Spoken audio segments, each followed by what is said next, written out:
যার সঙ্গে আমার বিয়ে ঠিক হলো সেই মানুষটা বয়সে আমার থেকে গুণে গুণে 12 বছরের বড়। এই বয়সের বিশাল পার্থক্যের জন্যই শুরুতেই সম্বন্ধে আমার ঘোর আপত্তি ছিল। তবে বাবা মা সেই কথা মানতে নারাজ, কারণ পাত্র বাবার চেনা জানা। তার চেয়েও বড় কথা, বনেদি পরিবারের ছেলে, সদর থেকে ইংরেজি সাহিত্যে স্নাতক পাশ করে এসেছে, বর্তমানে বাপ দাদার ব্যবসা সামলাচ্ছে।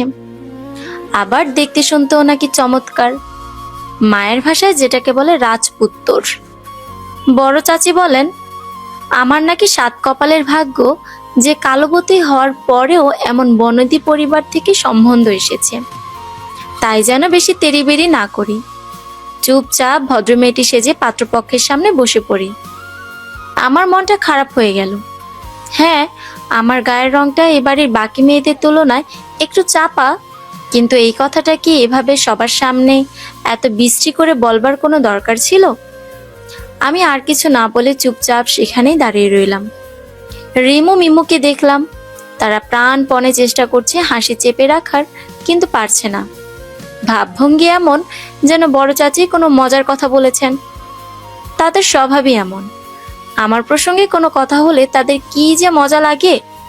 আর সেই প্রসঙ্গটা যদি হয় আমার গায়ের রং নিয়ে, তাহলে তো কথাই নেই। আগে তাদের এই আচরণে খুব কান্না পেত, এখন অবশ্য কান্না পায় না, তবে মন খারাপ হয়, খুব খুব খারাপ হয়। আজও মনটা খুব খারাপ হয়ে গেল। তাই আমি আর বিয়ের আলোচনায় থাকলাম না। যদি আমার সুযোগ থাকতো, তাহলে আমি শুধু আলোচনায় নয়, এই বাড়িতেই থাকতাম না, দূরে কোথাও চলে যেতাম, যেখানে কেউ আমার গায়ের রং নিয়ে টিটকিরি করবে না, হাসি ঠাট্টা করবে না, আমার সঙ্গেও স্বাভাবিক মানুষের মতনই ব্যবহার করবে। আমি শুধু চাই একটু সম্মান আর একটু ভালোবাসা, আর কিছুই না। কিন্তু আমার ভাগ্যে সেগুলো কখনোই জোটেনি। ঘরে গিয়েই আমি দরজায় খিল দিয়ে আয়নার সামনে গিয়ে দাঁড়ালাম। তবে কেন যেন নিজের মুখের দিকে তাকানোর সাহস হলো না, দ্রুত সরে গেলাম। একটা সময় আমি আয়না দেখতে খুব ভালোবাসতাম, সারাটা ক্ষণ শুধু আয়নার সঙ্গে আঠার মতন চিপকে চিপকে থাকতাম। আর এখন এই মুখটার দিকে তাকানোর মতন সাহসটুকু আমার ভেতরে অবশিষ্ট নেই। এগুলো ভেবেই আমার কান্না পেয়ে গেল। বারবার মনে হতে লাগলো, কেন আমি এত কুৎসিত দেখতে? কেন কেন আমি অন্যদের মতো একটু রূপ নিয়েও জন্মালাম না? কেন? কাঁদতে কাঁদতে কখন চোখ লেগে গেল বুঝতে পারলাম না। ঘুম ভাঙলো দরজার তীব্র কড়াঘাতের শব্দে। আমি হুড়মুড়িয়ে উঠে বসে দেখি চারিদিক অন্ধকার হয়ে এসেছে। আমার মাথায় আকাশ ভেঙে পড়ল। কতক্ষণ ঘুমিয়েছি আমি, যে দুপুর থেকে সিধা রাত হয়ে গেল। অন্ধকারে হাতড়ে হাতড়ে আমি কোনো মতে সুইচ বোর্ড পর্যন্ত গিয়ে দেখি কারেন্ট নেই। ব্যাপারটা আমি বুঝলাম অনেক গুতাগুতি করার পরে। তখনও ঘুমের রেশ ঠিক মতন কাটেনি, তাই সব কিছু বুঝতে একটু বেগ পেতে হচ্ছিল। আমি আর সুইচ বোর্ডকে ঘাটালাম না, সেটাকে তার হালে ফেলেই দরজা খুলতে ছুটলাম। দরজা খুলে দেখি মা দাঁড়িয়ে আছেন, হাতে ছোট্ট একটা মোমবাতি, আলো টিমটিমে, যে কোনো সময় বুঝে যাবে। আমি বললাম, তোমরা আমাকে একটু ডাকতে তো পারতে মা, এত সময় ঘুমিয়েছি যে আমি নিজেই বুঝতে পারিনি। মা তখন বিস্মিত গলায় বললেন, এত সময় মানে? তুই ঢুকেছিস বড়জোর 1 ঘন্টা হয়েছে, এর জন্য তো গাইগুই করার কি আছে? আমি কিছু না বলে চুপ করে রইলাম, কারণ বড় চাচি বলেছেন কালো মেয়েদের এত পটর পটর করা উচিত না, পরে সংসার করতে গেলে ঝামেলা হবে। শ্বশুর বাড়ির লোকেরা বিরক্ত হয়ে লাথি মেরে বাড়ি থেকে বের করে দেবে। তাই এখন থেকেই শিখে রাখছি কিভাবে শ্বশুর বাড়িতে গিয়ে চুপচাপ থাকবো। যাই হয়ে যাক না কেন, আমি শান্ত গলায় বললাম, তুমি কেন এসেছো বলো তো? মা ইতস্তত করে বললেন, তেমন কিছু না, খোকা সদর থেকে তোর জন্য 2টো গোলাপি সাবান এনেছে তো, সেগুলোই দিতে এলাম। খোকা বলল এগুলো দিয়ে মুখ ধুলে নাকি তোর চামড়া ছবির মেয়ের মতোই ফর্সা আর চকচকে হয়ে যাবে। বলেই মা সাবান দুটো এগিয়ে দিলেন। আমি কোনো মতে সেগুলো হাতে নিয়ে দরজাটা বন্ধ করে দিলাম, এবং তখনই একটা ব্যাপার উপলব্ধি হলো। আমরা যখন ঘুমিয়ে থাকি তখন জাদু শক্তির মতন সকল খারাপ স্মৃতিগুলো ভুলে থাকতে পারি, যেও তখন খারাপ স্মৃতিরা হানা দিতে পারে না। তাই হয়তোবা আমি ঘুমকাতুরে মেয়ে। আমি দীর্ঘ নিঃশ্বাস ফেলে সাবান দুটোর প্যাকেটের দিকে তাকালাম। ঈষৎ অন্ধকারে প্যাকেটগুলোর রঙও ঘাড় ও বর্ণ ধারণ করেছে। আমি জানি ওই 12 বছরের বড় লোকের সঙ্গে যদি আমার বিয়ে না হয় তাহলে আমার ভবিষ্যৎ এমনই অন্ধকারের দিকে এগিয়ে যাবে। তাই মনে মনে একটা কঠিন সিদ্ধান্ত নিয়ে ফেললাম, আমি বিয়ে করব এবং ওই লোককেই করব। এরপর কি হবে আমি জানি না। রিমু মিমু বলে আমার মতন কালো মেয়েদের কপালে নাকি ভালো বর জুটে না, আর যদি কোনোভাবে জুটেও যায় তাহলে সেই বর হয় ভীষণ ভয়ঙ্কর। তারা এই কথাগুলো তখন ঠাট্টার ছলে বলল। এখন আমার মনে হচ্ছে সত্যিই মানুষটা ভালো হবে তো, যদি না হয় তাহলে। সন্ধ্যার পরপরই ঝমঝমিয়ে বৃষ্টি নামলো, যে সে বৃষ্টি নয়, আষাঢ়িয়া ঝুম বৃষ্টি, সঙ্গে ঝড়ো হাওয়া। বৃষ্টি দেখে আমার ভেঙে যাওয়া মনটা ভালো হয়ে গেল। ঠিক করলাম আজ মন ভরে বৃষ্টিতে ভিজে নিজের মনের সকল অবসাদ ধুয়ে মুছে ফেলবো। যেই ভাবা সেই কাজ। রিনুকে নিয়ে লুকিয়ে লুকিয়ে ছাদে উঠে গেলাম। রিনু হলো আমাদের সব থেকে ছোট বোনটি। অসম্ভব চঞ্চল হয় তাকে সহজেই রাজি করাতে পেরেছিলাম, নইলে মিমু হলে দৌড়ে গিয়ে বড় চাচাকে ধরে আনতো। তখন এই দস্যি মেয়ের জন্য এই বয়সে এসেও মার খেতে হতো। আমাদের বাড়িটি দোতলা, 3 তলায় মাঠ সমান ছাদ, ইটা দিয়ে অর্ধেক বাউন্ডারি দেওয়া, তাই অন্ধকারে ছাদে ওঠা নিয়ে কোনো বেগ পেতে হলো না। তবে সমস্যা হলো বৃষ্টির পানিতে ছাদে জমে থাকা শ্যাওলা দিয়ে মাটি অসম্ভব পিচ্ছিল হয়ে আছে। উপর থেকে পড়ার কোনো সম্ভাবনা না থাকলেও পা রাখলেই আছাড় খাবো নিশ্চিত, তাই ভেতরে যাবার সাহস করলাম না। চিলেকোঠার ভেতর থেকে হাত দিয়ে বৃষ্টির ফোঁটা অনুভব করতে লাগলাম। আমি এতেই সন্তুষ্ট ছিলাম, কিন্তু রিনু তা মানতে নারাজ। বলল, গেট পর্যন্ত এসে আমি কিছুতেই বৃষ্টিতে না ভিজে ঘরে ফিরবো না, এমন সুযোগ বারবার আসে না। আমি বিরক্ত হয়ে বললাম, হ্যাঁ, আছাড় খেয়ে যখন কোমর ভাঙবি তখন চাচি এসে আমাকেই ধরবে, কোনো ভিজাভিজি হবে না। রিনু ও নাছর বান্দা, গলা উঁচিয়ে বলল, আলবাত হবে, আর তুমিও আমার সাথেই আসছো কিন্তু বুবু। আমি চাপা গলায় ধমক দিয়ে বললাম, তুই গেলে যা, আমাকে টানছিস কেন? কারণ বুদ্ধিটা তোমারই ছিল, এখন চলো তো, কেউ যদি এসে পড়ে তখন আর ভেজা হবে না। আমি কিছু বলতে যাব তার আগেই ছাদের ভেতর থেকে কেউ একজন বজ্রকণ্ঠে বলে উঠল, কোনো ভিজাভিজি হবে না, যাও এক্ষুনি নিচে যাও। ভয়ঙ্কর কণ্ঠস্বর। আমি আর রিনু দুজনেই আটকে উঠলাম। এই বাড়ির ছাদ নিয়ে একটা কথা প্রচলিত যে এই ছাদে নাকি তেনাদের বাস আছে। যদিও বা কোনোদিন বিশ্বাস করিনি, কিন্তু আজ হঠাৎই সেই তেনাদের কথা মনে পড়ে গেল। মনে পড়তেই ভয়ে আমার গায়ে রীতিমতো কাঁটা দিয়ে উঠল। রিনু আমার হাতটা শক্ত করে চেপে কাপা গলায় জিজ্ঞেস করলো, কে ওখানে? ভেতর থেকে তখন আর কোনো শব্দ এলো না। এবার আমি একটু কড়া গলায় বললাম, কে ওখানে? এখন যদি এটা বলা না হয় তাহলে কসম দাদিজানের বাথরুমের জুতো দিয়ে পিটিয়ে ছাল তুলে ফেলবো। ফাজলামো হচ্ছে? আমাদের দাদাজানের বাড়ি। রিনু এই ভয়ের মাঝেও ফিক করে হেসে ফেললো। তবে আমি হাসতে পারলাম না, কেন যেন মনে হচ্ছে ওই গলার স্বরটা আমার চেনা, কিন্তু মনে পড়ছে না কোথায় শুনেছি। এমনই সময় ছাদে জমে থাকা পানিতে ছপ ছপ শব্দ শোনা গেল। কেউ দ্রুত পায়ে এদিকে এগিয়ে আসছে। রিনু আমার ওড়নার আঁচল শক্ত করে আঁকড়ে ধরলো, চাপা গলায় বলল, ভূতের সঙ্গে পাঙ্গা নেওয়া কি ঠিক হবে বুবু? আমি জবাব দিলাম না, মেয়েটা বেশি ফালতু কথা বলে। ভেতর থেকে জবাব এলো, একদমই ঠিক হয়নি। বলতে বলতে সে তখন আমার একদম বরাবরে এসে দাঁড়িয়েছে। আর ঠিক তখনই বিকট শব্দে বিদ্যুৎ চমকে উঠল। এর পরের দৃশ্য দেখার জন্য আমরা একদমই প্রস্তুত ছিলাম না। আমার বরাবরে এসে দাঁড়িয়ে আছে স্বয়ং খোকা ভাইয়ার ছোট ভাই।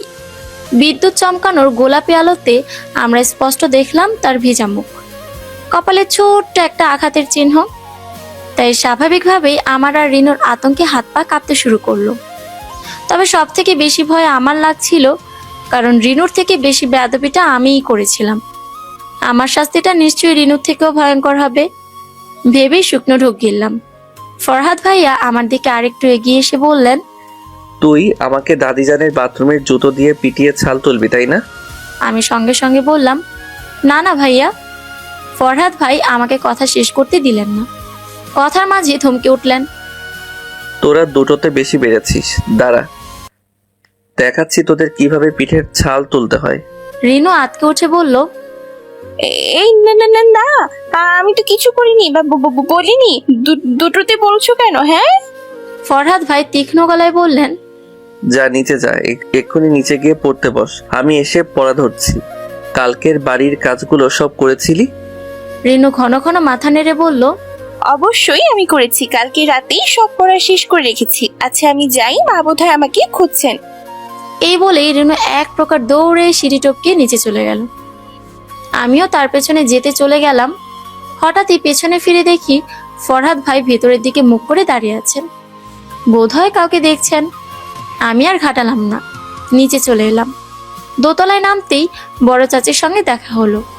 তিনি আমাকে ছাদ থেকে নামতে দেখে ঝাঁঝালো গলায় বললেন, কি ব্যাপার, এত রাতে ছাদে কি করছিলে?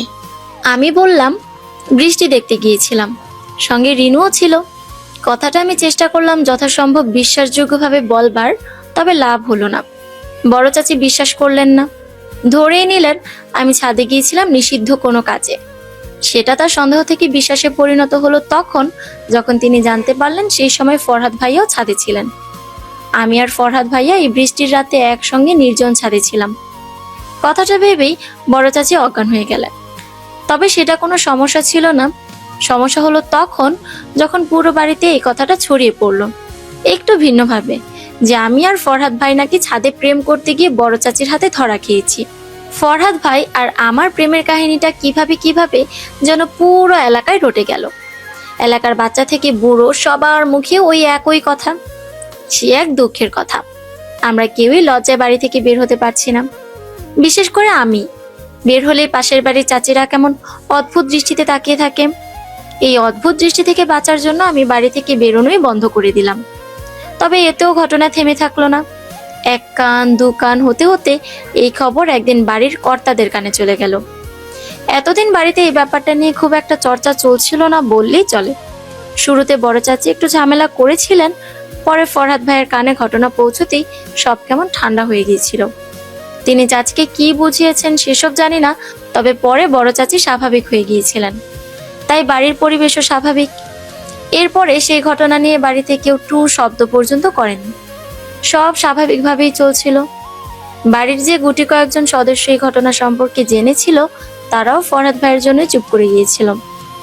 আমি ভেবেছিলাম, যাক, ঘটনা হয়তো এখানেই শেষ। এভাবে আস্তে আস্তে এলাকাবাসীও নিশ্চয়ই ভুলে যাবে। কিন্তু সেগুড়ে বালি। আমার ভাবনাকে ভুল প্রমাণিত করে এই খবর এক কান দু কান হতে হতে বড় চাচার কানে পৌঁছে গেল। সব থেকে মজার ব্যাপার হলো, তাকে এই খবরটা দিয়েছে আমার হবু শ্বশুরবাড়ির লোকেরা। সঙ্গে তারা বিয়েটাও ভেঙে দিয়েছে। শুধু তাই নয়, সেখান থেকে বড় চাচাকে অনেক কথা শুনিয়ে দেওয়া হলো। এর আগে এই মানুষটির জন্য আমার তেমন অনুভূতি কাজ না করলেও সেই দিন খুব খারাপ লাগলো। বড় চাচা শুধু বাড়িতেই না, আমাদের এলাকায়ও বেশ সম্মানীয় মানুষ। তাই তার এমন অপমানটা স্বাভাবিকভাবেই বাড়ির কেউই হজম করতে পারলো না। সেদিন যদিও বা আমাকে এই ঘটনার জন্য কেউ দায়ী কিংবা কিছু বলেনি, তবে সেই রাতে আমি আর ঘুমাতে পারলাম না। কারণ এই কিছু না বলাটা আরো ভয়ঙ্কর। বড় কোনো ঝড় আসার আগে যেমন পরিবেশ ক্ষণিকের জন্য নিস্তব্ধ হয়ে যায়, তেমনি এখনকার পরিস্থিতিও। আজকে কিছু বলেনি এর মানে এই না যে কালকেও কিছু বলবে না। সব থেকে বড় কথা, এসবের জেরে যে এত ভালো সম্বন্ধটা হাতছাড়া হয়ে গেল, সেটার দায়ভারও বড় চাচি নিশ্চিত আমার উপরেই চাপাবেন। কারণ বড় চাচির নজরে কালো মানেই দোষী। শুধু বড় চাচি নয়, এই বাড়ির প্রতিটা সদস্যেরই দায় ধারণা। এমনকি আমার বাবা মায়েরও ধারণা একই। কৃষ্ণবর্ণের মানুষদের প্রতি তাদের প্রবল ঘৃণা কাজ করে। আর যদি সেটা হয় মেয়ে, তাহলে তো কথাই নেই। ভয় আর আতঙ্কে সে রাতে আর ঘুমাতে পারেনি। সারা রাত কাটলো এপাশ ওপাশ করতে করতে। অনেক কষ্টে শেষ রাতের দিকে যাও একটু চোখ লেগে এসেছিল, খানিকক্ষণ বাদে সেটা থেকেও রিনু এসে উঠিয়ে দিল। আমি অনেক কষ্টে চোখ খুলে দেখি সকাল হয়ে গেছে। রিনু আমাকে ঠেলতে ঠেলতে বলল, আর কত ঘুমাবে বুবু? সবাই তো উঠে গেছে, বাকি আছে শুধু তুমি আর খোকা ভাইয়া। এখন যদি না ওঠো তাহলে কিন্তু শেষে খোকা ভাইয়ার সঙ্গে নাস্তা করতে হবে। আমি ঘুম ঝরানো গলায় বললাম, করে নেব, উনিও তো ভাই লাগেন, এখন তুই যা তো। রিনু তখন বিরক্ত গলায় বলল, হ্যাঁ হ্যাঁ, তুমি ঘুমাও। ওখানে কি হচ্ছে কোনো খবর কি তুমি রেখেছো? নাস্তার পরেই বাংলা ঘরে ফরহাদ ভাই আর তোমাকে নিয়ে বৈঠক বসবে। সেখানে বড় চাচা বাড়ির সবাইকে, বিশেষ করে তোমাকে আর ফরহাদ ভাইকে উপস্থিত থাকতে বলেছেন। কথাটা শুনে আমার সব ঘুম উড়ে গেল। এক প্রকার লাফিয়ে বিছানা থেকে নামলাম। রিনু বলল, কই যাও বুবু? আমি উস্কো খুস্কো চুলগুলোকে খোপা করতে করতে বললাম, ফরহাদ ভাইয়ের কাছে। এই ব্যাপারে তার সঙ্গে একবার কথা বলা দরকার। জানিস কি থেকে কি হয়ে গেল আমি তো এখনো বুঝতে পারছি না। মিথ্যা ভিত্তিহীন একটা খবর নিয়ে এমন নাচানাচি করার কি কোনো মানে আছে? যত সব। তুই বল, ভাইয়া এখন কোথায়? রিনু স্বাভাবিক গলায় বলল, ছাদে গিয়ে দেখো। আর শোনো, সাবধানে যেও। সবার নজর কিন্তু এখন তোমাদের উপরেই। কেউ যদি তোমাদের একসঙ্গে দেখে ফেলে তাহলে এই মিথ্যাকে সত্য বানিয়ে ফেলতে 2 সেকেন্ডও লাগবে না। আমি মাথা নাড়লাম। কথা সত্য, মফস্বলের মানুষেরা তিলকে তাল বানাতে ওস্তাদ। অন্তত নিজের 17 বছরের জীবনে আমি এতটুকু বুঝতে পেরেছি। ছাদের লোহার ভারী দরজাটা ভেজানো ছিল। উকি দিয়ে দেখি দক্ষিণের ভাঙা রেলিংটা ঘেঁষে দাঁড়িয়ে আছেন ফরহাদ ভাই। পেছন ফিরে থাকায় মুখভঙ্গিটা দেখতে পেলাম না। এই বাড়িটা যেমন পুরনো, এটা সব জিনিসপত্র পুরানো হয়ে গেছে। ছাদের এই লোহার দরজাটা তাই খুলতে গেলে বিশ্রী ক্যাচ ক্যাচ শব্দ হয়। আমি অতি সাবধানে দরজাটা ঠেলে ভেতরে ঢুকে পড়লাম। ভাগ্য ভালো থাকায় কোনো শব্দ হলো না। আমি স্বস্তির নিঃশ্বাস ফেললাম। পা টিপে টিপে তার পেছনে গিয়ে দাঁড়াতেই ফরহাদ ভাইয়া হঠাৎই বলে উঠলেন। কি চাই? হঠাৎ ফরহাদ ভাইয়ের প্রশ্নে আমি একটু চমকে উঠল। পরক্ষণে নিজেকে সামলে নিলাম। শুকনো কেশে বললাম, আপনার সঙ্গে কথা আছে ভাইয়া। ফরহাদ ভাই আমার দিকে ফিরে তীক্ষ্ণ গলায় বললেন, কিসের কথা? তার বলার ধরন শুনে কেন যেন আমার গলাটা শুকিয়ে একদম কাঠ হয়ে গেল। অদ্ভুত তো, এই সমস্যা আমার আগে ছিল না, এই এখন উৎপত্তি হলো। এমনি সময় হঠাৎই আমার খেয়াল হলো কিছু বলার জন্য আমি কোনো শব্দ খুঁজে পাচ্ছি না। এখানে আসবার আগে যা যা ভেবে রেখেছিলাম সব কথা এলোমেলো হয়ে গিয়েছে। ফরহাদ ভাই জবাবের আশায় আমার দিকে তাকিয়ে আছেন। আমি অস্বস্তিতে পড়ে গেলাম। কি বলবো কিছুই মাথায় আসছে না। এমনি সময় আমার কথার অভাব থাকে না। আজ কাজের সময় সব ফুরিয়ে গেল। এই কেমন যন্ত্রণা। ফরহাদ ভাই আমার দিকে এক পলক তাকিয়ে দৃষ্টি সরিয়ে নিলেন। অন্যদিকে তাকিয়ে দীর্ঘ নিঃশ্বাস ফেলে বললেন, রোদের ভেতরে দাঁড়িয়ে না থেকে নিচে যা। নাস্তা করেছিস? আমি ঘন ঘন মাথা নেড়ে বললাম, না। ফরহাদ ভাই বিরক্ত গলায় বললেন, তো যা, গিয়ে নাস্তা কর। গাধার মতন এখানে দাঁড়িয়ে আছিস কেন? আমি চুপ করে গেলাম। তবে কথাটা না বলে যেতে মন চাইছে না। উফ, খুব দরকারি একটা কথা ছিল। এখন যদি না বলে চলে যাই তাহলে আমি শান্তি পাবো না। আজ সারাদিন আমার মাথা ব্যথা করবে। আমি অসহায় গলায় বললাম, বিশ্বাস করুন, আমি আপনাকে খুবই জরুরি একটা কথা বলতে এসেছিলাম, কিন্তু আপনাকে দেখে সব ভুলে গিয়েছি। অথচ কথাটা খুবই জরুরি ছিল। ফরহাদ ভাই আমার কথা বিশ্বাস করলেন কিনা বোঝা গেল না। চাপা ধমক দিয়ে বললেন, নিচে যেতে বলেছি আমি। আমি আর কিছু না বলে মনে করার চেষ্টা করলাম। এমনি সময় হঠাৎ আকাশ থেকে একটা পাখির মৃতদেহ এসে ঠিক আমার পায়ের কাছে পড়লো। আমি চমকে ফরহাদ ভাইয়ের ডান হাতটা টেনে ধরতেই তিনি আমার দিকে একটু ঝুঁকে গেলেন। কাজটা আমি করেছিলাম সম্পূর্ণ অনাকাঙ্ক্ষিত বশত, কারণ পাখির পড়ার ঘটনাটায় আমি বেশ ঘাবড়ে গিয়েছিলাম। তবে যতক্ষণে সবকিছু আমার বোধগম্য হলো ততক্ষণে দেরি হয়ে গেছে। পাশের ছাদ থেকে একজন ভদ্রমহিলা আমাদেরকে এই অবস্থায় দেখে ফেলেছে। তিনি এখন সেখানে দাঁড়িয়ে দাঁড়িয়ে চিৎকার করে বলছেন, কি দিন এসে পড়লো রে বাবা, এই সাত সকালে উঠে এইসব দৃশ্য দেখতে হচ্ছে রে। ছি ছি, বলি তোমাদের কি লজ্জা শরমের কোনো বালাই নেই? খোলা ছাদে উঠে এইসব কি নষ্টামি চলছে? কর্কশ গলায় মহিলা এক নাগারে বলেই যাচ্ছে, ভাঙা রেডিওর মতন। থামাথামের কোনো নামই নেই। আমি ফরহাদ ভাইয়ের দিকে তাকালাম। তিনি ফুসফুস করে নিঃশ্বাস ফেলছেন। বোধহয় রাগ নিয়ন্ত্রণ করবার চেষ্টা করছেন। কথাটা মাথায় আসতেই আমি সঙ্গে সঙ্গে তার হাত ছেড়ে দিলাম। ফরহাদ ভাই হাত ঝাড়তে ঝাড়তে দাঁতে দাঁত চেপে বললেন, তোর জন্য এখন আমিও ফাঁসলাম। বাহ, চমৎকার। আমি মাথা নিচু করে ফেললাম। নিচে যাওয়ার জন্য পা বাড়াতেই দেখি ছাদের দরজায় মা, দাদি যান সহ সবাই দাঁড়িয়ে আছেন। আর বড় চাচি তো জ্বলন্ত দৃষ্টিতে আমার দিকে তাকিয়ে আছেন। পারলে তিনি ওই চোখ দিয়েই আমাকে ভস্ম করে দিতেন। আমি কি করব বুঝতে না পেরে অসহায় কণ্ঠে বললাম, বিশ্বাস করুন, আমি ছাদে উঠেছিলাম হাওয়া খেতে। আমি জানতাম না ছাদে ফরহাদ ভাই আছেন। জানলে আমি আসতাম না। আমার কথা শেষ হতে না হতেই পাশের ছাদ থেকে ভাঙা রেডিও চিৎকার করে বলে উঠল, ধরা পড়লে সবাই বলে, আমি নিজের চোখে দেখেছি এরা কতটা অশ্লীল ভাবে দাঁড়ায় ছিল। বিশ্বাস করেন ভাবি, একদম ঘেঁষে দাঁড়ায় ছিল। বোধ হয় চুম্মা চাটি সব করছে। আমার তখন মনটা চাচ্ছিল মুটকির জিব্বাটা টেনে একদম ছিঁড়ে ফেলতে। যদি আমার তখন ক্ষমতা থাকতো এই কাজটা আমি অবশ্যই করতাম। ফরহাদ ভাইয়ের দিকে তাকাতেই দেখি তিনিও কটমট করে তাকিয়ে আছেন ওই মহিলার দিকে। পারলে বোধহয় তিনিও একই কাজটি করতেন। বড় চাচি দাঁত কিরমিরিয়ে বললেন, ওরে হতচ্ছাড়ি, তুই আমাদের কাঁধে পেয়েছিস যে তুই যা ভোজং ভাজং বোঝাবি আর আমরা বুঝে নেব। তুই যদি পবিত্র উদ্দেশ্যে ছাদে এসে থাকো তাহলে ওড়না ছাড়া কিভাবে ডাং ডাং করে এখানে চলে এলে? বল তোর ওড়না কই? আরে তাই তো, এর জন্যই তো বলি ফরহাদ ভাই অন্যদিকে তাকিয়ে কেন কথা বলছেন। পরক্ষণে এই ব্যাপারটা আমার ভালো মতন বোধগম্য হতেই লজ্জায় আর অস্বস্তিতে আমার কেমনটা যেন লাগছিল বলে বোঝাতে পারবো না। আর রিনুটাও কেমন। যখন আমি ওড়না ছাড়া বেরিয়ে এসেছি তখন তো সে সামনে ছিল। আমাকে একটু বললে তার কি এমন ক্ষতি হয়ে যেত। রিনুর ওপর তখন খুব রাগ লাগলো। সত্যি বিপদের সময় কেউ কারো না। বাংলা ঘরের পরিবেশ যথেষ্ট থমথমে। একদম মাঝখানে যে সেগুন কাঠের সিঙ্গেল সোফাটা আছে সেটাতে বড় চাচা বসে আছেন, মুখভঙ্গি অস্বাভাবিক গম্ভীর। তার পাশের সোফায় বসে আছেন দাদিজান, ছোট চাচা আর বাবা। মেজো চাচা সহ বাকি সবাই তাদেরকে গোল করে দাঁড়িয়ে আছে। আর দুপাশের দুকোনায় আমি আর ফরহাদ ভাই দাঁড়িয়ে। ফরহাদ ভাইয়ের মুখভঙ্গি এখন আগের তুলনায় বেশ স্বাভাবিক। তাকে দেখে একটু বিচলিত মনে হচ্ছে না, বরং বেশ খুশি খুশি মনে হচ্ছে। সেই তুলনায় আমার অবস্থা যথেষ্ট করুণ। 4 দফা মায়ের হাতে মার খেয়ে আমার শ্যামলা গালে হালকা হালকা হাতের ছাপ পড়ে গেছে। বাম চোখটা একটু ফুলে গেছে। তবে বাইরে দিয়ে আমি যথেষ্ট নির্লিপ্ত থাকার চেষ্টা করলেও ভেতরে ভেতরে আমি হাউমাউ করে কাঁদছি। বারবার আফসোস হচ্ছে আজকে এবং সেই রাতে ছাদে যাওয়ার জন্য। ইতিমধ্যে আমার বিশ্বাস হয়ে গেছে যে এই ছাদটা আমার জন্য কুফা। ঘরের পিনপতন নীরবতা ভেঙে বড় চাচাই আগেই কথা বললেন।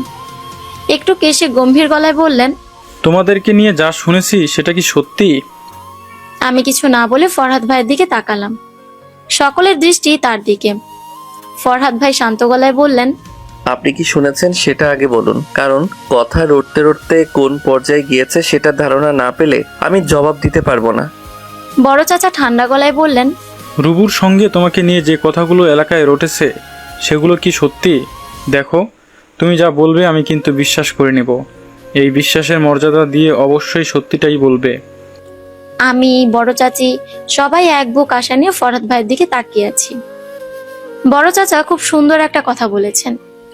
এই কথার জন্যই এখন সব সহজ হয়ে যাবে, সব আবারও আগের মতো হয়ে যাবে। ফরহাদ ভাই এখন যা বলবে সবাই মেনে নিবে, সত্যিটা সামনে চলে আসবে। তবে আমাদের আশা ভঙ্গ করে দিয়ে ফরহাদ ভাই সহজ গলায় বললেন, হ্যাঁ, সব সত্যি। আমরা একজন আরেকজনকে প্রচন্ড ভালোবাসি। কথাটা ফরহাদ ভাই শেষ করতে না করতেই বড় চাচি ধপ করে মেঝেতে বসে পড়লেন। মা আর মেজো চাচি দৌড়ে গিয়ে তাকে ধরতেই তিনি হাউমাউ করে কেঁদে উঠলেন। মাথা চাপড়াতে চাপড়াতে বললেন, সব শেষ, সব শেষ। আমার চাঁদের টুকরোর মতন ছেলেটার কপাল পুড়ে গেল, হায় খোদা। ছোট চাচি তখন উঠে গিয়ে করুণ মুখে তার পিঠে হাত বোলাতে লাগলেন। ভাবভঙ্গি দেখে মনে হচ্ছে তিনি নিজেও বোধহয় কেঁদে ফেলবেন। শুধু সে নয়, ফরহাদ ভাইয়ের কথা শুনে বাড়ির সকল মহিলাদের চোখে মুখে রাজ্যের অন্ধকার নেমে এসেছে। আমি দীর্ঘ নিঃশ্বাস ফেললাম। মানুষের চরিত্রটা বড়ই বিচিত্র। এমনিতে এরা সত্যিকারের সত্য কথা সহজে বিশ্বাস করতে চায় না। একটু জোরাজোরি করলে সন্দেহের চোখে তাকিয়ে থাকে। কিন্তু ওই জায়গায় যদি একটু গুছিয়ে মিথ্যে বলা হয় তাহলে 1 সেকেন্ডও সময় নেয় না বিশ্বাস করতে। আমি ফরহাদ ভাইয়ের দিকে তাকালাম। এই পরিস্থিতিতেও তার ভাবভঙ্গি একদম নির্বিকার, যেন এখানে যা হচ্ছে সেটার প্রস্তুতি তার আগে থেকেই ছিল। হঠাৎই আমার মনে হতে লাগলো, গত 17 বছর ধরে আমি যে ফরহাদ উদ্দিন জামান নামক মানুষটিকে চিনি, এটা সেই মানুষ নয়, অন্য কেউ, একদমই অচেনা কেউ, যাকে আমি চিনি না। এভাবে কতক্ষণ আমি তার দিকে তাকিয়েছিলাম জানি না।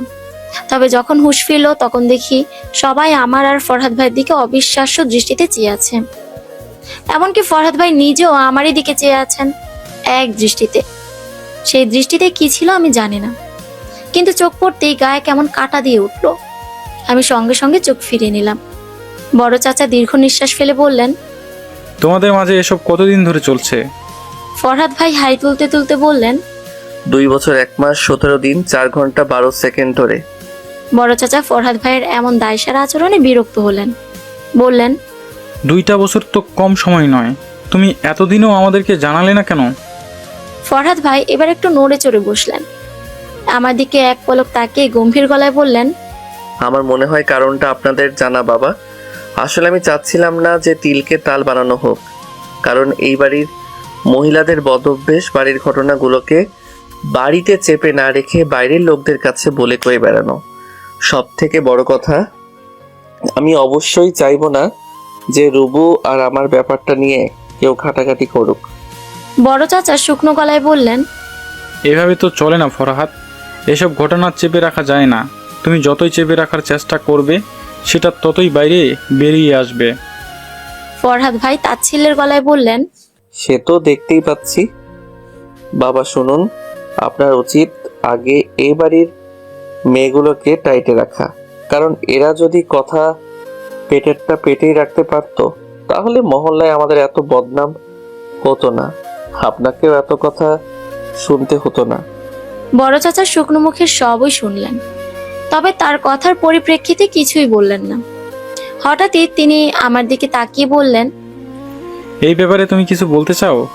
আমি মনে মনে ঠিক করলাম মাথা নেড়ে না বলবো, কিন্তু আমার যে কি হলো জানি না, মাথা নেড়ে না বলতে গিয়ে আমি বলে ফেললাম, হ্যাঁ। উফ, যন্ত্রণা! মাথাটাও আজকাল আমার বিপক্ষে চলে যাচ্ছে। এখন আমি কি বলবো কিছুই তো ভেবে আসেনি, আর এই মুহূর্তে মাথায়ও যে কিছুই আসছে না। কিন্তু এখন কিছু না বলেও উপায় নেই।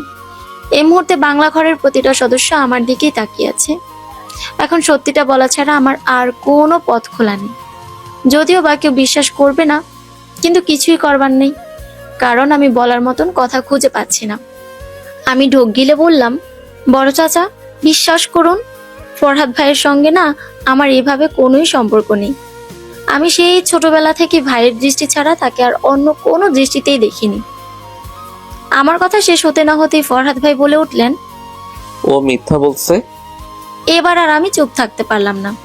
ফরহাদ ভাইয়ের দিকে তাকিয়ে ঝাঁঝালো গলায় বললাম, একদম আমার উপরে মিথ্যা অপবাদ দিতে আসবেন না। আমি দেখতে হয়তো বা আপনাদের মতন তথাকথিত সুন্দরী নই, কিন্তু এর মানে এই না যে আমি বানের জলে ভেসে এসেছি। আমার রুচি এত খারাপ হয়ে যায়নি যে আপনার মতন ছেলের সঙ্গে প্রেম করতে যাব। যদি আমার প্রেম করতেই হতো তাহলে খোকা ভাইয়ের সঙ্গে করতাম, আপনার সঙ্গে না। এক নিঃশ্বাসে কথাগুলো শেষ করবার পরে বুঝতে পারলাম আমি আবারও বড় একটা গন্ডগোল করে ফেলেছি। রাগের মাথায় কি বলতে গিয়ে কি বলে ফেলেছি বলার সময় সেটা নিজেই বুঝতে পারিনি। যতক্ষণে বুঝেছি ততক্ষণে অনেক দেরি হয়ে গিয়েছে। সবাই আমার দিকে অদ্ভুত দৃষ্টিতে তাকিয়ে আছেন, বিশেষ করে খোকা ভাইয়া একদম হতভম্ব হয়ে গেছেন। আমার তখন কি যে লজ্জা লাগছিল বলে বোঝাতে পারবো না। মনটা চাচ্ছিল দক্ষিণের পুরানো কোটাতে গিয়ে ঝাঁপ মারি। ফরহাদ ভাই হাই তুলতে তুলতে বললেন, ভয়ে ওর মাথা এলোমেলো হয়ে গিয়েছে। অবশ্য নারী জাতটাই এমন, কি বলতে গিয়ে কি বলে ফেলে ঠিক নেই। এমন মানুষের কথা কানে নিতে নেই। কি বলেন চাচা যান? শেষের কথাটা বাবার উদ্দেশ্যে বললেন। বলে বাবার দিকে তাকাতেই যেন তার হুঁশ ফিরল। তিনি ঘন ঘন মাথা নেড়ে বললেন, হ্যাঁ হ্যাঁ, তাই তো। আপনারা তো জানেনই রুবুর মাথা খানিকটা এলোমেলো ধরনের, তার ওপরে এত বড় একটা ঝটকা বেচারি নিতে পারেনি। কিছু মনে করবেন না আবার। বড় চাচা একটু হাসার চেষ্টা করে বললেন, না না, তা মনে করব কেন? রুবু তো আমাদেরই মেয়ে, চোখের সামনেই তো বড় হলো। বড় চাচার সঙ্গে সঙ্গে বাবাও একটু হাসলেন। এগুলো স্বাভাবিক হাসি না, সবই পরিস্থিতি ঠান্ডা করার হাসি, এবং এতে ভালোই কাজ হলো। সবাই কেমন স্বাভাবিক হয়ে গেল। আমি স্বস্তির নিঃশ্বাস ফেলতাম এমনই সময় ফরহাদ ভাই বক্তৃতা দেওয়ার ভঙ্গিতে বললেন, আর একটা কথা, আমি এই শুক্রবারে বাদ জুম্মা রুবুকে বিয়ে করতে চাই। আশা করছি এতে কারোর সমস্যা হবে না। কথাটায় আমার সঙ্গে সঙ্গে বড় চাচাও বেশ হকচকিয়ে গেলেন। বললেন, শুক্রবার মানে পরশু। এত তাড়াতাড়ি সব ব্যবস্থা কিভাবে হবে ফরহাদ? দেখো, তোমাদের সম্পর্কে যে আমার আপত্তি আছে ব্যাপারটা এমন না, কিন্তু তুমি খুব তাড়াতাড়ি করছো বলে আমার মনে হচ্ছে। একটু সময় নাও, সবাইকে সব গুছিয়ে উঠতে দাও। তাছাড়া বাড়ির বড় ছেলেই তো এখনো বিয়ে করেনি, সেখানে তুমি ছোট হয়ে বড় ভাইয়ের আগে বিয়ে করে ফেললে ব্যাপারটা ভালো দেখায় না। ফরহাদ ভাই বললেন, আমি বলিনি যে ঢাকঢোল পিটিয়ে সানাই টানাই বাজিয়ে বিয়ে করতে। আমি বলেছি ঘরোয়াভাবে ছোটোখাটোভাবে বিয়ের অনুষ্ঠান করতে। কাছের কয়েকটা আত্মীয় স্বজন ডেকে এনে বিয়ে পড়িয়ে দিলেই হয়ে যায়। এর জন্য এত ঝামেলা করার কি আছে? বিয়েটা শুক্রবারই হবে। বড় চাচা আর কিছু বলতেন, তার আগেই আমি সেখান থেকে বেরিয়ে এলাম। এসব শুনতে আমার একটুও ভালো লাগছে না। ভেবেছিলাম ভালোই ভালোই অন্য বংশে বিয়ে করে চলে যাব, আর এই বাড়ির ত্রিসীমানায় ঘেঁষবো না, কিন্তু সেটা আর হলো কই। ফরহাদ ভাইকে বিয়ে করলে আমাকে সারা জীবন এই বাড়িতে পড়ে থেকে থেকে বড় চাচির কথা শুনতে হবে। আমার জীবনটা তখন হয়ে যাবে একদম তেজপাতার মতোই রসকসহীন। না না, আমি কিছুতেই ফরহাদ ভাইকে বিয়ে করতে পারবো না। এর থেকে তো ওই 12 বছরের বড় ওই লোকটাই ভালো ছিল, অন্তত আমাকে এই জঞ্জাল থেকে বের করে নিয়ে যেত। উফ, কিছুই ভালো লাগছে না। ফরহাদ ভাই কেন যে সব ফেলে আমার মতো কালো মেয়েরই পেছনে পড়লেন কে জানে। রাতে ঘর থেকে বেরিয়েই দেখি বাড়ির পরিবেশ পুরো পাল্টে গিয়েছে। চারপাশে কেমন ঈদ একটা ভাব চলে এসেছে। বারান্দা থেকে উকি দিয়ে দেখি নিচতলায় বাতি জ্বলছে। আমি একটু অবাক হলাম, এত রাত হয়ে গিয়েছে কিন্তু সবাই এখনো জেগে আছে, ব্যাপারটা কি? আমি দাঁড়িয়ে দাঁড়িয়ে এসবই ভাবছিলাম, হঠাৎই কেউ আমার কানের কাছে এসে ফিসফিস করে বলল, বিয়ের কন্যাদের এত রাতে চুল খুলে বাইরে দাঁড়িয়ে থাকা ঠিক না, কারণ কখন খারাপ নজর লেগে যায় বলা যায় না। আমি চমকে পেছনে তাকিয়ে দেখি রিনু ব্যাককালটা দাঁড়িয়ে আছে। আমি স্বস্তির নিঃশ্বাস ফেললাম, বুকে ফু দিয়ে কড়া গলায় বললাম, আমি মারি না এর মানে এই না যে মারতে পারি না। একটা থাপ্পড় মেরে গাল ফাটিয়ে দেব বেয়াদব। রাত বিরেতে আমার সঙ্গে মশকরা হচ্ছে। কথাটা আমি ধমকের সুরে বললেও রিনু ফিক করে হেসে ফেলল, যেন আমি তাকে কোনো মজার কথা বলেছি। আমি একটু শান্ত হলাম, স্বাভাবিক গলায় বললাম, ব্যাপার কি রে রিনু? এত রাত হয়ে গেছে কিন্তু সবাই এখনো জেগে আছে কেন? কিছু কি হয়েছে? রিনু চোখ কপালে তুলে বলল, সে কি, তুমি এখনো জানো না এত সব কেন হচ্ছে? আমি মাথা নেড়ে বললাম, না জানি না। রিনু তখন একগাল হেসে বলল, কাল তোমার গায়ে হলুদ বুবু। ছোট করে হলেও আমরা ঠিক করেছি সব বোনেরা মিলে সুন্দর করে একটা নাচের আসর করব। এখন সেটারই প্রস্তুতি চলছে। রিনুর কথায় আমার মাথায় আকাশ ভেঙে পড়ল।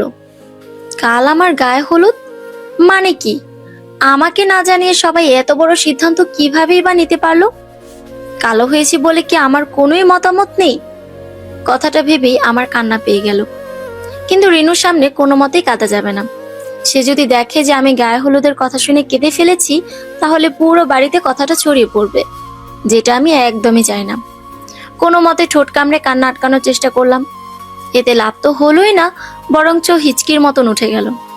পুনরায় আমি নিজের উপরে আবারও ভীষণ বিরক্ত হলাম। দিনকে দিন আমার শরীরটাও মীর জাফরের মতন বেইমান হয়ে যাচ্ছে। ধুর, ভালো লাগে না। পাশ থেকে রিনু বলল, ও বাবুবু, তুমি কি কাঁদছো? আমি মুখে কোনো জবাব না দিয়ে দুপাশে মাথা নাড়লাম, কিন্তু রিনু বিশ্বাস করলো বোধহয় মনে হয় না। কেমন অদ্ভুতভাবে আমার দিকেই তাকিয়ে রইল। তবে সেদিকে মাথা ঘামানোর মতন অবস্থা এখন আমি আর নেই। হিচকে উঠতে উঠতে আমার অবস্থা খারাপ হয়ে গেছে। এখন যদি পানি না খাই নির্ঘাত পেটে যা ছিল সব একসঙ্গে দল বেঁধে উপরে চলে আসবে। আমি আর কিছু ভাবলাম না। দৌড়ে দোতলা সিঁড়ির কাছে আসতেই পাথরের মতন এক বস্তুর সঙ্গে জোরে ধাক্কা খেলাম। আমি কোনো মতে মাথা ডলতে ডলতে সামনে চেয়ে দেখি ফরহাদ ভাই দাঁড়িয়ে আছেন। দেখেই মেজাজটা আরো খারাপ হয়ে গেল। সকালের ওই ফালতু কথাগুলো মনে পড়তে লাগলো, কিন্তু সেসব নিয়ে এখন কিছু বলবার সঠিক সময় নয়। সবার আগে আমার এখন জরুরি ভিত্তিতে পানি খাওয়া প্রয়োজন, নইলে অঘটন ঘটে যাবে। তাই ফরহাদ ভাইকে দেখেও না দেখার ভান করলাম। পাশ কাটিয়ে চলে আসতে যাব, এমনি সময় ফরহাদ ভাই আমার ডান হাতটা শক্ত করে চেপে ধরে বললেন, দাঁড়াও। তার এমন কাজে আমার ভয়ঙ্কর রাগ লাগলেও কোনো মতে সেটাকে গিলে ফেললাম। হাত ছাড়ানোর চেষ্টা করতেই তিনি এবার গম্ভীর গলায় বলে উঠলেন, দাঁড়াতে বলেছি আমি। আমি রাগী গলায় বললাম, হাত ছাড়ুন। ফরহাদ ভাই দৃঢ় গলায় বললেন, ছাড়বো না, দেখি তুমি কি করতে পারো। আমার হিচকির তীব্রতা বাড়ছে, লক্ষণ ভালো না, যে কোনো সময় অঘটন ঘটে যাবে। তাই এবার আর আমি তার সঙ্গে তর্ক করলাম না। অসহায় গলায় বললাম, দয়া করে আমার হাতটা ছেড়ে সরে দাঁড়ান, আমার এসব আর ভালো লাগছে না। ফরহাদ ভাই আমার দিকে তাকিয়ে দুষ্টু হেসে বললেন, আর যদি দয়া না করি তাহলে? এর পরের জবাবটা আর আমাকে দিতে হলো না। অঘটনটা ঘটেই গেল। নিজেকে আর সামলাতে না পেরে ফরহাদ ভাইয়ের গায়ের উপরেই গড়গড় করে বমি করে দিলাম। ঘটনার আকস্মিকতায় ফরহাদ ভাই হতভম্ব হয়ে গেছেন। আমি তার দিকে তাকিয়ে লজ্জিত গলায় বললাম, আমি আপনাকে আগেই বলেছিলাম আমাকে যেতে দিন, কিন্তু আপনিই শুনলেন না। বাড়িতে বিয়ের তোড়জোড় বেশ ভালো মতনই শুরু হয়ে গিয়েছে। শুরুতেই ঠিক করা হয়েছিল যে ছোটখাটো ঘরোয়া আয়োজনে ঝামেলাটা শুধু চুকানো হবে। পরে যখন খোকা ভাইয়ের বিয়ে হবে তখন না হয় দু ভাইয়েরটা মিলিয়ে বড় করে অনুষ্ঠান করা হবে। কিন্তু ফরহাদ ভাই রাজি হলেন না। তার মতে বিয়ে নাকি যার যার ব্যক্তিগত জিনিস, তাই এতে নাকি তৃতীয় পক্ষকে ঢোকানোটা ভালো দেখায় না। আর রইল অনুষ্ঠানের কথা। বিয়ে যেহেতু এখন হচ্ছে, সব অনুষ্ঠানগুলো এখনই হওয়া উচিত, হোক সেটা ছোট করে। আমি ভেবেছিলাম বড় চাচা এসব হয়তোবা শুনে প্রচন্ড রাগারাগি করবেন। রাগারাগির এক পর্যায়ে গম্ভীর গলায় বলবেন, এই বিয়েটা আর হচ্ছে না। আর যদি তুমি আমার অমতে গিয়ে বিয়ে করো তাহলে তোমাকে আমি ত্যায্য পুত্র করব। আর আমার যে সম্পত্তিগুলো থাকবে সেই সবগুলো পাবে রিবু আর খোকা। তখন তুমি একটা টুকরোও পাবে না। কিন্তু এমন কোনো কিছুই তিনি করলেন না। আমি হতাশ হয়ে লক্ষ্য করলাম বড় চাচা শান্তমুখী ফরহাদ ভাইয়ের সব কথাই মেনে নিয়েছেন। বড় চাচাকে আমার পছন্দ না হলেও একটা ব্যাপার মানতেই হয়, ভদ্রলোক নিজের ছেলে মেয়েদেরকে খুব ভালোবাসেন। এই ভালোবাসার জেরে তারা যখন যা চায় তাই পেয়ে যায়। অন্যদিকে আমি শেষবার কবে বাবার সঙ্গে বসে ভালোভাবে দুটো কথা বলেছি সেটাই মনে নেই। আমার অন্য ভাই বোনগুলোর সঙ্গে অবশ্য তার খুব মিল, কিন্তু আমার ব্যাপারে শুধু তিনি উদাসীন। মায়ের সঙ্গেও সম্পর্কে একই। এই দিক দিয়ে ফরহাদ ভাই খুব ভাগ্যবান যে বড় চাচির মতন মমতাময়ী একজন মা পেয়েছেন। বিয়ে উপলক্ষে আমাদের পুরো বাড়িটাকে কাঁচা ফুল দিয়ে খুব সুন্দর করে সাজানো হয়েছে। উঠোনে আবার রিমু মিমুরা মিলে আলপনাও দিচ্ছে। সেই সকালে শুরু করেছিল, এখন দুপুর হয়ে এসেছে, কিন্তু তাদের আলপনা দেওয়া এখনো শেষ হয়নি। আমি সামনে গিয়ে দাঁড়াতেই মিমু আমার দিকে তাকিয়ে একটু হাসলো। এই হাসি আগের মতন তাচ্ছিলের হাসি নয়, বরঞ্চ সম্মানের হাসি। বলা বাহুল্য, ফরহাদ ভাইয়ের সঙ্গে বিয়েটা ঠিক হওয়ার পরে থেকে এই বাড়িতে আমার অবস্থানই পাল্টে গিয়েছে। নিমেষে সবার আচরণ, সম্বোধন সবই পাল্টে গিয়েছে, যেটা আমি কখনোই ভাবতেও পারিনি। এখন সেটাই আমার সঙ্গে হচ্ছে। ব্যাপারটায় আমার কেমন প্রতিক্রিয়া করা উচিত আমি জানি না। তবে আজ একটা কথা উপলব্ধি হলো, এই বাড়িতে সবাই আমার গায়ের রং নিয়ে ঠ্যাস মেরে তাচ্ছিল্য করে কথা বললেও ফরহাদ ভাই সেটা কখনোই করেননি। হ্যাঁ, একটু কঠোরতা তো দেখিয়েছিলেনই, কিন্তু সেটা শুধু আমার সঙ্গে নয়, সবার সঙ্গেই তিনি এমন ছিলেন। এসব ভাবতে ভাবতে কখন আমার চোখে জল চলে এসেছে বুঝতে পারেননি। রিমু আমার দিকে তাকিয়ে বলল, কি হয়েছে বুবু? না মানে তুমি এভাবে কাঁদছো কেন? আমি চোখ মুছতে মুছতে বললাম, কিছু না, তোমাদের আলপনাটা না খুবই সুন্দর হয়েছে, কিন্তু রিনুকে নাওনি কেন? ওর তো অনেক আগ্রহ ছিল এসবে। রিমু তখন বিরক্ত গলায় বলল, আর বলো না বুবু, নীলু ফিলুদের সঙ্গে মিলেও আমাদের ধোকা দিয়েছে। রাতে ঘুমানোর আগ পর্যন্ত বললো ও নাকি আমাদের সঙ্গে আজকে আলপনা দিবে, কিন্তু ফজরের পরেই বলে সে নাকি এসবে নেই, এসব রং ফং নাকি তার ভালো লাগে না। আমরাও কিছু না বলে মেনে নিলাম। ও মা, পরে দেখি ও নীলুদের দলে চলে গেছে, নাচের দলে যাওয়ার জন্য আলপনা দিল না। দেখছেন কেমন বেমানটা করলো। আমি মৃদু হেসে বাড়ির ভেতরে চলে গেলাম। ভেতরে গিয়ে দেখি বড় চাচি মেহেদি বাটতে বসেছেন। মুখভঙ্গি অস্বাভাবিক গম্ভীর। কারণটা আমি জানি। আজ সকালেই তিনি আমার আর ফরহাদ ভাইয়ের বিয়ে ভাঙার জন্য বড় চাচার কাছে গিয়ে জেদ ধরেছিলেন। বড় চাচা প্রথমে চাচিকে বোঝানোর চেষ্টা করলেও পরবর্তীতে ভয়ঙ্কর এক ধমক দিয়েছেন, কারণ চাচি কোনো মতেই মানতে চাইছিলেন না। তখন থেকে বড় চাচির মেজাজের অবস্থা ভয়ঙ্কর খারাপ। ভয়ে কেউ তার ছায়াও মারাচ্ছে না, কারণ বড় চাচির মেজাজ খারাপের অর্থ হলো কেউ না কেউ দফায় দফায় ঝাড়ি খাবে। ঝাড়ি দিয়ে দিয়ে বড় চাচি নিজের ক্ষোভের সমস্তটা অন্যের উপরে বের করবেন। আমি আর সেদিকে গেলাম না। উল্টো পথে ফিরতেই মা আর দাদিজানের সঙ্গে দেখা হলো। তারাও বোধহয় আমাকেই খুঁজছিল, তাই আমাকে দেখতে পেয়ে দ্রুত পায়ে এগিয়ে এসে মা ধমকের সুরে বললেন, তোকে না বলেছি ঘর থেকে বেরুতে না, বিবাহের কন্যাদের এভাবে টই টই করা ঠিক না, নজর লাগে। আমি বললাম, পানি খেতে বেরিয়েছিলাম মা। মা আর কিছু বললেন না, আমার হাতটা শক্ত করে চেপে ধরে দাদিজানের ঘরে ঢুকলেন। পিছু পিছু দাদিজানও ঢুকে ঘরের দরজায় খিল দিলেন। আমি গিয়ে খাটের উপরে বসলাম। দাদিজান তখন আলমারি খুলতে গিয়েছেন। এই ফাঁকে মা আমার কাছে এসে বসলেন। চাপা গলায় বললেন, রুবু, সত্যি করে বল তো, ফরহাদের সঙ্গে তোর এসব কতদিন ধরে চলছে? আমি কি বলবো ভেবে পেলাম না, কারণ আমি নিজেই তো জানি না কতদিন ধরে চলছে। তাই চুপ করে রইলাম, নইলে মুখ খুললে দেখা যাবে এমন কিছু বলে ফেলেছি যা বাইরে বলার মতো নয়। তখন আরেক আবার ঝামেলা তৈরি হয়ে যাবে। মা আবার বললেন, কি রে, বলবি না? এবারও আমি কিছুই বললাম না। মাও আর জোর করলেন না, শুধু বললেন, বলা না বলা তোর ইচ্ছে, কিন্তু একটা কথা মনে রাখবি, ফরহাদের সঙ্গে তোর বিয়ের আগে যেমনই সম্পর্ক থাকুক না কেন, বিয়ের পর সে তোর বর, তাই তাকে অবশ্যই মেনে চলবি। সে যা বলবে তা অক্ষরে অক্ষরে পালন করার চেষ্টা করবি। আমি মাথা নাড়লাম। মা আমার মাথায় হাত রেখে বললেন, অতীতে যা হয়েছে সেগুলো ভুলে যেতে বলবো না, কিন্তু সেগুলোকে মনে রেখে সামনে এগিয়ে যেতে নিশ্চয়ই বলবো। তোর বড় চাচি মানুষটা বাইরে থেকে কঠিন হলেও মনটা একদম মাখনের মতো নরম। আমি 20 বছর ধরে থাকছি তার সঙ্গে, তাই আমি জানি ব্যাপারটা। চাচির কথায় কখনো মন ছোট করবি না। ফরহাদ এখন হয়তো বা মায়ের বিরুদ্ধে যে বিয়ে করছে, কিন্তু মনে রাখিস, ব্যক্তিত্ববান পুরুষদের দুর্বলতায় তার মা, তাই অবশ্যই চাচির সঙ্গে বেয়াদবি করবি না। মা একটু থেমে আবার বললেন, এখন সে রেগে আছে, পরে তার মন নরম হবে। মন নরম হওয়ার আগ পর্যন্ত তুই ওনার সামনে যাবি না। এত দরদিয়া হওয়ার দরকার নেই। সীমার ভেতরে থাকবি, শান্তিতে সংসার করতে পারবি। আমি নরম গলায় বললাম, তুমি দোয়া করো মা। মা হেসে বললেন, সে তো প্রতি ওয়াক্তের নামাজেই করি। উপরওয়ালা করুক তোর সংসার জীবন খুব সুখের হোক, তোর নসিবে পৃথিবীর সব সুখ আসুক। আমি ক্ষীণ গলায় বললাম, আমিন। 2 ভরির মোটা মোটা একজোড়া স্বর্ণের বালা, 4 ভরির সীতাহার, আর 1 ভরির একটা মান্তাসা। এসব বের করে দাদিজান খাটের উপরে রাখতে রাখতে দাদিজান বললেন, এইগুলি ফরহাদের বউয়ের ভাগের স্বর্ণ, তরফদার বংশের চিহ্ন।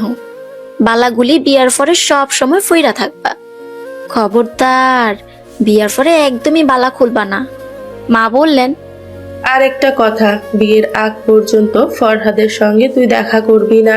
এভাবে দেখা দেখি করলে কিন্তু তোর রূপ উঠবে না। আমি মাথা নাড়লাম।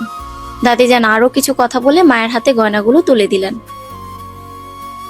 হলুদের অনুষ্ঠান শুরু হতে হতে সন্ধে হয়ে গেল।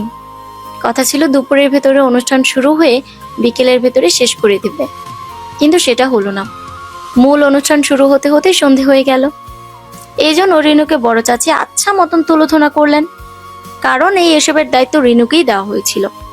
আমি ভাবলাম এই নিয়ে বড় চাচিকে কিছু বলি, কিন্তু পরক্ষণেই নিজেকে সামলে ফেললাম, কারণ আমি বলতে গেলে ঝামেলা কমার থেকে বাড়ার সম্ভাবনাই বেশি।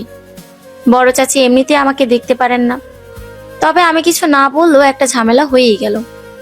রিনুর বিষয়টা নিয়ে বড় চাচির সঙ্গে ছোট চাচির খুব বিশ্রীভাবে একটা ঝগড়া লেগে গেল, কিন্তু দাদিজানের জন্য সেটা বেশি দূর আগাতে পারলো না। আমি বিরক্ত হলাম বেশ। এদের এসব ঝামেলার জন্য অনুষ্ঠান শুরু হতে আরো দেরি হয়ে গেল। এখন এত গরমের ভেতরে এসব জবরজং পরে আমাকে আরো কিছুক্ষণ বসে থাকতে হবে। ধুর, ভালো লাগে না। এর থেকে তো ফরহাদ ভাই ভালো আছেন, অন্তত এসব যন্ত্রণা সহ্য করতে হচ্ছে না। তখন দেখি ক্যাটারিং এর লোকেদের সঙ্গে সুন্দর পায়জামা পাঞ্জাবি পরে ঘোরাঘুরি করছেন। বোধহয় কাজ ফাজ বুঝিয়ে দিচ্ছিলেন, তাও কত আরামের কাজ। আমি তপ্ত শ্বাস ফেললাম। এই পচা গরমে আমাকে এরা জোর করে গাঢ় নীল রঙের কাতান পরিয়ে রেখেছে। আমি বোধহয় এই গ্রামে প্রথম মেয়ে যে কিনা গায়ে হলুদে হলুদ রঙের কোনো শাড়ি না পরে এমন নীল রঙের শাড়ি পরেছি, এবং অদ্ভুতভাবে এই নীল রঙের শাড়িটাই আমার শ্যামলা গায়ে চমৎকার ভাবে মানিয়ে গিয়েছে। এই শাড়িটা পরে প্রথমে যখন আয়নার সামনে দাঁড়িয়েছি, তখন আমি নিজেই কতক্ষণ মুগ্ধ হয়ে তাকিয়েছিলাম। আমি যে এত রূপবতী সেটা আমি আজ জানলাম। এরপর যেই দেখছে সেই প্রশংসা করছে। শুধু বড় চাচি বললেন, সব শাড়ি গুনে হয়েছে, নীল রংটা তার গায়ে ভালো মানায় বলে সদর থেকে আমার ছেলেটা গিয়ে কিনে নিয়ে এসেছে। মানাতে তো হবেই। শাড়ির রহস্য উদ্ঘাটন হলো। তবে আমি তেমন অবাক হলাম না, কারণ ব্যাপারটা আমি আগেই আন্দাজ করতে পারছিলাম। রেনু বলল, ফরহাদ ভাইয়ের ভেতরে যে এমন প্রেমিক পুরুষ লুকিয়ে আছে সেটা বাইরে থেকে দেখে একদমই বোঝা যায় না, তাই না বুবু? আমি মৃদু স্বরে বললাম, হয়তো।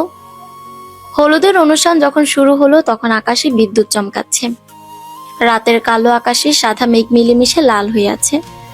ঝড়ো হাওয়া বইছে। আমাকে বসিয়ে রাখা হয়েছে উঠোনের একদম মাঝামাঝিতে। গায়ে হলুদের জন্য জায়গাটাকে এতটাও আহামরি ভাবে সাজানো হয়নি, শুধু হালকা করে চারপাশে গাঁদা ফুলের পাপড়ি ছিটিয়ে দেওয়া হয়েছে। রিনুর ইচ্ছে ছিল এই পাপড়িগুলোর উপরই প্রদীপ দিয়ে আমার আর ফরহাদ ভাইয়ের নাম লেখার। এই জন্য অনেকগুলো প্রদীপ সে জোগাড়ও করেছিল, কিন্তু শেষ পর্যন্ত আর সেটা হয়ে উঠল না। বাতাসের জন্য প্রদীপগুলো কোনোভাবেই জ্বালানো যাচ্ছে না। রিমু মিমু মিলে কয়েকবার চেষ্টা করে হাল ছেড়ে দিল। এতেও অবশ্য বিশেষ কোনো অসুবিধা হয়নি, কারণ সকালেই মেজো চাচা মিস্ত্রি ডেকে উঠোনে বাতির কাজ সেরে রেখেছিলেন। আমার মাথার উপরে সুতায় করে হলুদ বাতি জ্বলছে, একদম বাড়ির সদর দরজা থেকে উঠোনের উত্তরের আম গাছ পর্যন্ত। পুরো বাড়ি হলুদ আলোতে কেমন জল জল করছে। বাচ্চারা সেই বাতিগুলো নাগাল পাওয়ার আপ্রাণ চেষ্টা করছে, কিন্তু কোনো মতেই নাগাল পাচ্ছে না। কতগুলোর মা এসে আবার টেনে নিয়ে গেল। আমি বসে বসে কখন থেকে এসবই দেখছি। মজাই লাগছে, কারণ অনেক দিন বাড়িতে কোনো অনুষ্ঠান হয় না। শেষবার বিয়ে হয়েছিল প্রায় 6 বছর আগে। তখন অবশ্য আমরা এত আনন্দ করতে পারিনি, কারণ সেইবার রুমকি আপা এক ছেলের সঙ্গে পালিয়ে গিয়েছিল। পুরো বাড়িতে বিশৃঙ্খলা লেগে গিয়েছিল। সেদিন আমরা প্রথমবার বড় চাচাকে কাঁদতে দেখেছিলাম। স্বাভাবিকভাবে নয়, বাচ্চাদের মতন হাউমাউ করে। সম্মানের ভয়, সমাজে মুখ দেখাবেন কিভাবে সেসবের ভয়। বড় চাচি তো ঘটনাস্থলেই জ্ঞান হারিয়ে ফেলেছিলেন, আর বাকি সদস্যরা বিয়ে বাড়ির অতিথিগুলোকে সামাল দেওয়ার চেষ্টা করছিল। বাধ্য হয়ে দাদিজান বললেন রুমকি আপার বদলে বড় আপাকে বিয়ের পিঁড়িতে বসে পড়তে, কিন্তু বড় আপা কোনো মতেই রাজি হলেন না। তখন আমার বাবা তার জীবনের সব থেকে নিকৃষ্টতম কাজটা করলেন। বড় আপাকে টেনে নিয়ে ঘরের দরজাটা বন্ধ করে তাকে দাদাজানের ছুরিটা দিয়ে খুব মার মারলেন। মারের পরিমাণ এতই ছিল যে রুমকি আপার পুরো শরীর রক্তাক্ত হয়ে গেল, ঠোঁট কেটে গেল, কপাল ফুলে গেল। শেষমেশ বাধ্য হয়ে বড় আপা বিয়েতে রাজি হলেন। তখনও পাত্রপক্ষ আসেনি, তাই হাতে সময় ছিল। সেই সময় বড় আপার ক্ষতগুলো মুছে দিয়ে তাকে সাজানো হলো। দাদিজানের পুরানো বিয়ের শাড়িটা পরানো হলো। এরপর বরপক্ষ আসার পর কোনো মতে তাড়াহুড়ো করে বিয়েটা পরিয়ে দেওয়া হলো। বরপক্ষ তখনও কোণে পাল্টে দেওয়ার খবরটা জানতো না। তারা জানলো বিয়ে পড়াবার একদম পরপর। ঘটনা জানতে পেরে তারা ভীষণ রেগে গিয়েছিল। বর তো নিজের মাথার পাগড়ি খুলে মাটিতে ছুঁড়ে ফেলেছিল। অবস্থা বেগতিক দেখে বাবা আর দাদিজান মিলে তাদের কাছে অনেক ক্ষমা চাইলেন। অনুনয় বিনয় করে বললেন আপাকে যাতে অন্তত তাদের সাথে নিয়ে যায়, কিন্তু তারা রাজি হলেন না। আপাকে ফেলেই তারা চলে গেল। এতে রুমকি আপার ঘটনা খানিকক্ষণের জন্য চাপা পড়ে গেল। সবাই আপার ঘটনা নিয়ে পড়লেন। বাবার এক দূর সম্পর্কের ফুফু তখন নিজের মানসিক ভারসাম্যহীন ছেলের সঙ্গে আপার বিয়ের প্রস্তাব রাখলেন, কিন্তু সেই সময় বাড়ির কেউই মানসিকভাবে এসবের জন্য প্রস্তুত ছিল না। তাই সবাই খুব রেগে গেল, কিন্তু বাবা ধমকে তাদের আটকালেন এবং এই প্রস্তাবে রাজি হয়ে গেলেন। আপা তখন অবিশ্বাস্য দৃষ্টিতে বাবার দিকে শুধু তাকিয়েছিলেন। সেদিন আমি বুঝেছিলাম এই সমাজে আমরা মেয়েরা হলাম পণ্য, আর আমাদের পরিবার হলো বিক্রেতা। সে মেয়ে যত রূপবতী হোক বা কুৎসিত, তবে হ্যাঁ, রূপবতীদের জীবন কুৎসিত মেয়েদের তুলনায় একটু সহজ। আমার চারপাশে মানুষে গিজগিজ করছে, সবই মেয়ে মানুষ, ছেলেরা অন্দরমহলে। তাদের এই মুহূর্তে বাইরে বের হবার অনুমতি নেই। এমনকি আমাকে হলুদটুকুও তারা ছোঁয়াতে পারবে না। ফরহাদ ভাইয়ের কঠোর নির্দেশ, ওনার নাকি পছন্দ না কোনো পরপুরুষ তার স্ত্রীর গায়ে স্পর্শ করবে, হলুদ টলুদ মাখাবে। আমি অবশ্যই এতে খুশি হয়েছি, কারণ ব্যাপারটা আমারও একটুও পছন্দ না। যে ছেলেরা এসে এসে আমাকে স্পর্শ করবে। পাশেই দাদিজানের খানদানি সেগুন কাঠের জল চৌকি রাখা হয়েছে। চৌকিতে আবার রং দিয়ে নানান রকমের নকশাও করা হয়েছে। যে চেনাই যাচ্ছে না সেটার উপরে গোলাপ আর গাঁদা ফুলের পাপড়ি ছিটানো। সেগুলোর উপরে সব কিছু রাখা। রূপোর থালায় আনারস, আপেল, বেদানা, আঙ্গুর সব ফল কেটে সুন্দর করে সাজিয়ে রাখা হয়েছে। সেটার পাশে একটা প্রদীপ জ্বলছে আর দুটো ছোট ছোট রূপোর বাটিতে হলুদ বাটা আর মেহেদি। রিমু মিমু মিলে এই ছোট্ট বাটিগুলোই এত সুন্দর করে সাজিয়েছে, দেখলে শুধু তাকিয়ে থাকতে ইচ্ছে করে। আমাদের বাড়ির নিয়ম হলো কনেকে সবার আগে বরের মা এসে হলুদ ছোঁয়াবে, কানের কাছে বিয়ের গীত গাইবে। কিন্তু আমার বেলায় এই নিয়মেরও ব্যতিক্রম ঘটলো, কারণ বড় চাচি কোনো মতেই আমাকে এসে হলুদ ছোঁয়াতে রাজি হননি। দাদি যেন তাই আর তাকে জোর করলেন না, নিজেই এসে আমার গায়ে প্রথম হলুদ ছোঁয়ালেন। এরপর হলুদের অনুষ্ঠান পুরো দমে শুরু হয়ে গেল। যে গুটি কয়েকজন অতিথি এসেছিল তারা একে একে এসে সবাই আমাকে হলুদ ছোঁয়ালো। এতক্ষণ ধরে মাথা নিচু করে বসে থাকতে থাকতে আমার ঘাড় ব্যথা হয়ে গেল।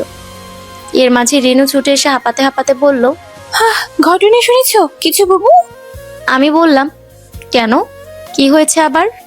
রেনু বিরক্ত গলায় বলল, আর বলো না, ভেতরে ছেলেদের গায়ে হলুদের জন্য এত কষ্ট করে সাজালাম, পরে শুনি ফরহাদ ভাই নাকি গায়ে হলুদে ছোঁয়াবেন না, কোনো মতেই না, এসব নাকি মেলি জিনিস। এরপর সাহস করে রিবু আর মিমু হলুদ ছোঁয়াতে গিয়েছিল, ফরহাদ ভাই তখন সেই হলুদ দুটোকে চুবিয়ে ঘর থেকে বের করে দিয়েছে। আমি হেসে বললাম, থাক, ওনাকে ছোঁয়াতে হবে না, তোরা এসে আমাকে আবার হলুদ ছোঁয়া। ভালো কথা, তোদের নাচের আসর কখন শুরু হবে রে? হবে হবে, আগে তোমার হলুদ ছোঁয়ানো শেষ হোক। আর কে কে বাকি আছে সেজো চাচি? আমি দুপাশে মাথা নাড়লাম। রিনু চলে গেল মাকে আনতে। আমি সেখানেই বসে রইলাম। আকাশে ঘন ঘন বিদ্যুৎ চমকাচ্ছে। আজ বোধ হয় মুষলধারে বৃষ্টি পড়বে। বড়রা সবাই ভিতরে চলে গেল। বাইরে রইলাম শুধু আমরা আর কিছু ছোট ছেলে মেয়ে। আমি তাদের দিকে তাকিয়ে মিষ্টি করে হাসলাম। এমনি সময় রিনু মাকে নিয়ে এলো। মায়ের পরনে গোলাপি জামদানি, গলায় স্বর্ণের চেন আর হাতে চিকন দুটো বালা। মা আমার দিকে তাকিয়ে একগাল হেসে বললেন, রুবু, তোর দেখি ভালোই সিঁড়ি উঠেছে, দেখতে খুব সুন্দর লাগছে। আমি হলুদের বাটিটা এগিয়ে দিয়ে মাকে বললাম, তুমি শুধু বাকি আছো মা, নাও আমাকে হলুদ ছোঁয়াও। মা আমার পাশে বসে পড়লেন। বাটি থেকে হলুদ নিয়ে আমার গালে ছোঁয়াতেই তিনি ঝরঝর করে কেঁদে ফেললেন। তার কান্না দেখে আমারও চোখে জল চলে এলো। তবে আমি কাঁদলাম না। এই ছোট্ট জীবনে অনেক কেঁদেছি। আজ আমার সুখের দিন। আজ কোনো মতেই কাঁদা যাবে না। মা কাঁদতে কাঁদতে বললেন, তুই আমাকে ছেড়ে দূরে কোথাও যাবি না, এটাই শান্তি। একটা মেয়েকে তো হারিয়েছি, আরেকটাকে হারাতে পারবো না। রুবু, দেখিস তুই জীবনে অনেক সুখী হবি। আমি কিছু না বলে চুপ করে রইলাম। রিনুদের নাচের আসর শুরু হয়ে গিয়েছে। শুরুতে রিমু মিমুরা বলেছিল তারা নাকি এসব নাচপাচে নেই। এখন দেখি তারাও দলে ঢুকে পড়েছে এবং খুব সুন্দর করে নাচছে। ওরা নাচছে আর দলে দলে গাইছে, লীলা বালি ভর, যুবতী সৈগ ভর, যুবতী সৈগ কি দিয়া সাজাই মুতরে। অপূর্ব দৃশ্য। আমি মুগ্ধ দৃষ্টিতে তাকিয়ে আছি। এমনি সময়ে হাতে চিমটি কাটার মতো অনুভব করলাম। তাকিয়ে দেখি একটা 9-10 বছরের গোলগাল ছেলে এসে দাঁড়িয়েছে। আমি বললাম, কি সমস্যা? ছেলেটা বলল, নিনু আপা আপনাকে ছাদে ডাকে। আমি অবাক হয়ে বললাম, আমাকে? ছেলেটা মাথা নাড়ল। আমি মার দিকে তাকাতেই মা বললেন, যা, তবে এখানে আর আসার দরকার নেই, অনেক রাত হয়েছে, তুই সিধা তোর ঘরে চলে যাস। আর শোন, ছাদের ভেতরেও যাবি না, বাইরে থেকে কথা বলে চলে আসবি। আমি আর দ্বিরুক্তি করলাম না, চুপচাপ মায়ের কথা মেনে নিলাম। ছাদে গিয়েই দেখি লোহার দরজাটা ভেতর থেকে বন্ধ। আমার সন্দেহ হলো ছেলেটা আমার সঙ্গে ঠাট্টা করছে না তো আবার, নয়তো নিনুই বা আমাকে এত রাতে ছাদে রাখবে কেন? তাই ঠিক করলাম নিচে নেমে আসবো, আর ভেতরে যাব না। কিন্তু এমনি সময় ছাদের দরজাটা খুলে গেল এবং আমি কিছু বুঝে ওঠার আগেই ভেতর থেকে দুটো হাত টেনে আমাকে অন্ধকারের ভেতরে নিয়ে চলে গেল। ঘটনার আকস্মিকতায় কি প্রতিক্রিয়া করব আমি সেটাই ভুলে গেছি। খানিকক্ষণ বাদে গেট লাগানোর ক্যাচ ক্যাচ শব্দে আমার হুঁশ ফিরে এলো। হুঁশ ফিরতে দেখি আমার সামনে একটা ছায়ামূর্তি দাঁড়িয়ে আছে। ছায়ামূর্তিটা আস্তে আস্তে আমারই দিকে এগিয়ে আসছে। ভয়ে আমার গলা শুকিয়ে গেল। আমি কাপা গলায় বললাম, কে? তখন ছায়ামূর্তিটা গম্ভীর গলায় বলে উঠল, তোমার বর। এতক্ষণে আমি ছায়ামূর্তিটাকে চিনতে পারলাম। আমি স্বস্তির নিঃশ্বাস ফেললাম। বললাম, নিনুর কথা বলে আপনি আমাকে ছাদে ডাকিয়েছেন তাই না? এখন বলুন কেন ডেকেছেন? আপনি জানেন না দাদিজান বিয়ের আগ পর্যন্ত আমাদেরকে দেখা করতে নিষেধ করেছেন? ফরহাদ ভাই আমার দিকে এগিয়ে আসলেন। আমার হাতটা হ্যাচকা টেনে নিজে থেকে ফেরাতে ফেরাতে বললেন, আমার বউ, তাই আমি দেখা করব কিনা সেটা আমার ব্যাপার, এর মাঝে অন্যরা কে বলার? বলেই তিনি আমার দিকে আরেকটু ঝুঁকে এলেন। আমি অস্বস্তিতে পড়ে গেলাম, কারণ এর আগে কখনো কোনো পুরুষের এতটা কাছাকাছি আমি কখনোই যাইনি। তাই এসবে আমি অভ্যস্ত না। আমি মুখটা অন্যদিকে ফিরিয়ে বললাম, আচ্ছা বুঝলাম, আপনি এখন একটু দূরে সরুন, এত কাছে আসছেন কেন? আশ্চর্য। ফরহাদ ভাই আমার কথা শুনলেন না, আমার মুখটা ধরে নিজের দিকে ফেরালেন। আমার ঠোঁটের একদম কাছাকাছিতে ঠোঁট এনে ফিসফিসিয়ে বললেন, সত্যি 2 বছর 1 মাস 18 দিন 12 ঘন্টা 17 মিনিট? আমি অবাক হয়ে গেলাম। ফরহাদ ভাই কি বলছেন কিছুই বুঝতে পারছি না। আমি ভ্রুকুচকে বললাম, মানে? ফরহাদ ভাই কিছু বললেন না, আমার গালে আলতো করে চুমু খেয়ে বললেন, কিছু না। আমি অস্বস্তি আর লজ্জায় রীতিমতো কান্না পেয়ে গেল। আমি ফোফাতে ফোফাতে বললাম, আপনি খুব ভীষণ অসভ্য। আগে জানলে আমি মরে গেলেও বিয়েতে রাজি হতাম না। ফরহাদ ভাই তখন গম্ভীর গলায় বললেন, সত্যি অসভ্য? আমি মাথা নেড়ে বললাম, হ্যাঁ, আপনি খুব খারাপ, সঙ্গে অসভ্য। ফরহাদ ভাই তখন আমার ঠোঁটে চুমু খেয়ে বললেন, আর এখন? আমি অস্পষ্ট গলায় বললাম, এখন আরো বেশি। এই বলে আমি হাত ছাড়ানোর চেষ্টা করতেই ফরহাদ ভাই ধমকে উঠলেন।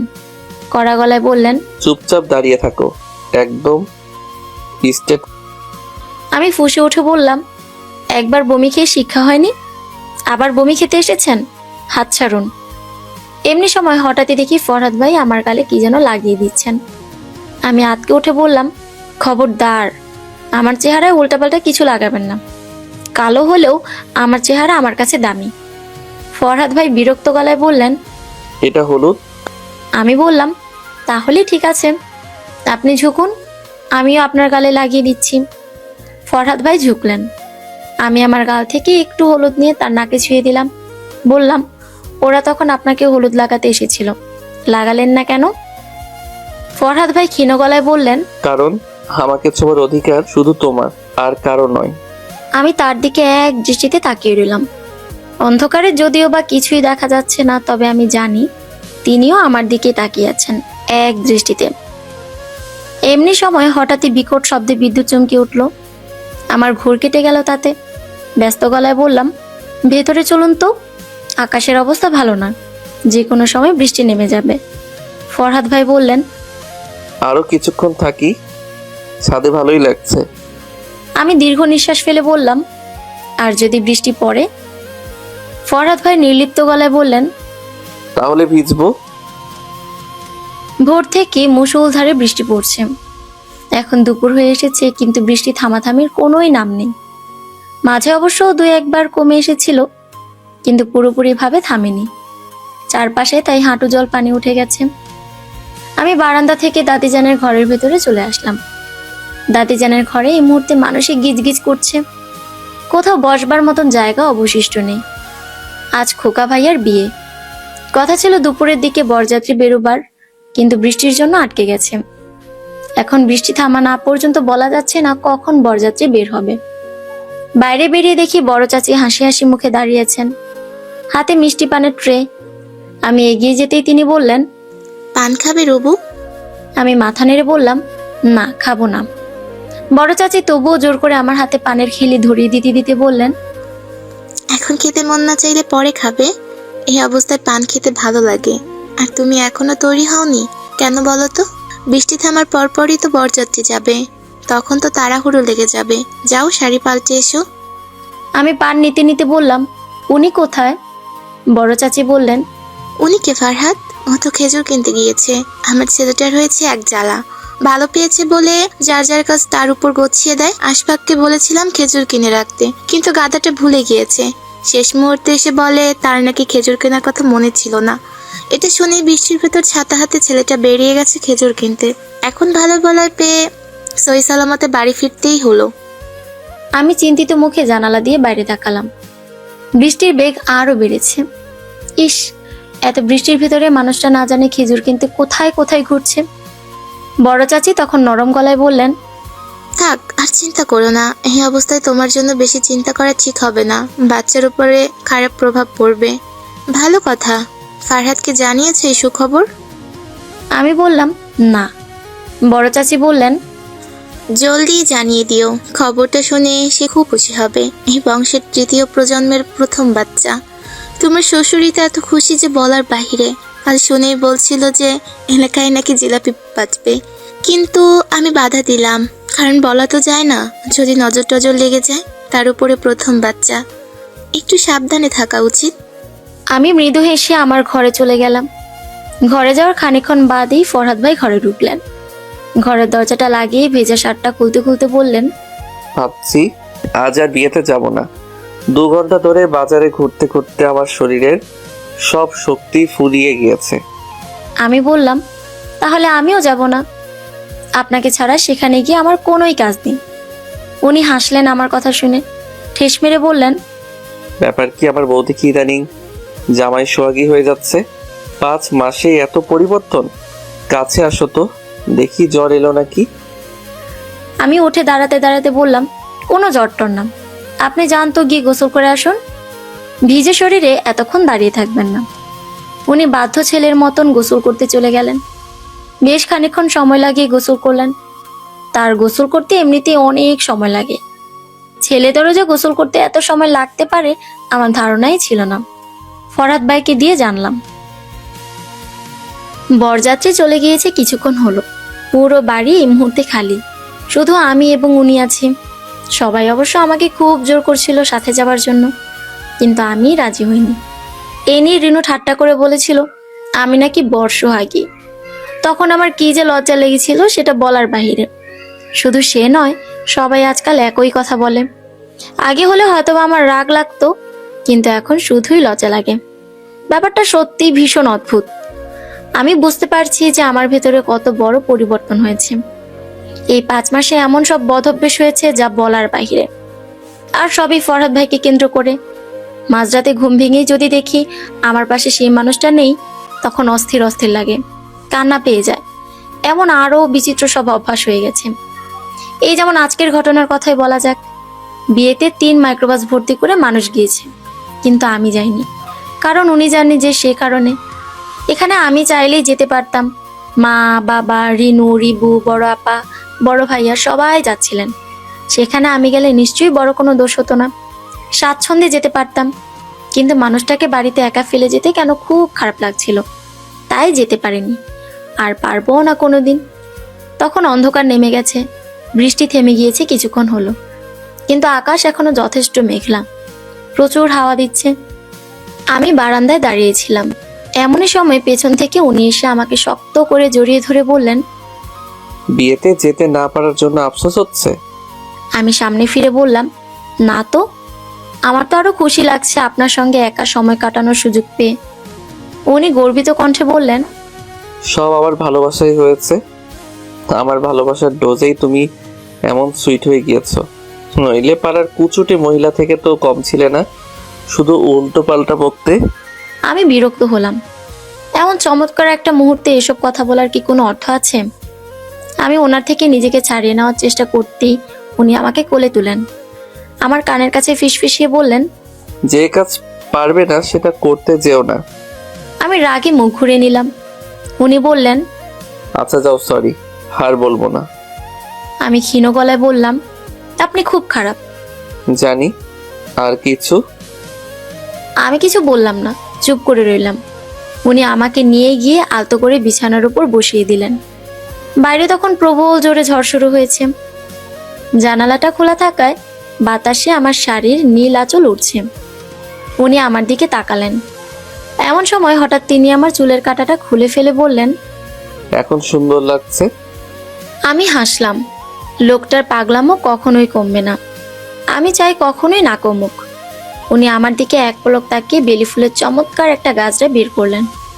আমার খোলা চুলে আটকে দিতে দিতে বললেন, বৃষ্টির ভিতরে অনেক কষ্টে এই ফুলগুলো খুঁজে পেয়েছিলাম। ভাগ্যিস পেয়েছি, নইলে জানতেই পারতাম না তোমাকে গাছরা ফুলে কত মানায়। আমি মৃদু স্বরে বললাম, আমার না আপনাকে একটা কথা বলার ছিল ফরহাদ ভাই।